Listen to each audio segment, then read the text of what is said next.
বিভিন্ন শিক্ষা প্রতিষ্ঠানে ভর্তি ও চাকরির নিয়োগ পরীক্ষার প্রশ্নপত্র ফাঁসের ঘটনায় শাহবাগ থানায় হওয়া মামলায় ১০ জনকে বিভিন্ন মেয়াদে কারাদণ্ড দেয়া হয়েছে।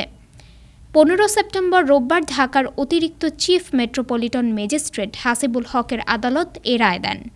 আসামি পক্ষের আইনজীবী আবদুল্লাহ আল মামুন গণমাধ্যমকে এ তথ্য নিশ্চিত করেছেন। তিনি জানান, দণ্ডপ্রাপ্তদের ৭ জনের ৪ বছর এবং ৩ জনের ২ বছরের কারাদণ্ড দেওয়া হয়েছে। তবে আসামিরা পলাতক থাকায় তাদের বিরুদ্ধে সাজা ও গ্রেফতারি পরোয়ানা জারি করা হয়েছে। এছাড়া অভিযোগ প্রমাণিত না হওয়ায় অন্য ১১৪ জনকে বেকসুর খালাস দিয়েছে আদালত। জানা যায়, ঢাকা বিশ্ববিদ্যালয়ের ভর্তি পরীক্ষাকে সামনে রেখে ২০১৭ সালের ২০ অক্টোবর দুটি আবাসিক হলে সিআইডি অভিযান চালিয়ে প্রশ্ন ফাঁসের ঘটনায় মামুন ও রানা নামে ২ শিক্ষার্থীকে গ্রেফতার করে। পরে তাদের দেওয়া তথ্যের ভিত্তিতে পরদিন পরীক্ষার হল থেকে গ্রেফতার হন রাফি নামে ভর্তিচ্ছু এক শিক্ষার্থী।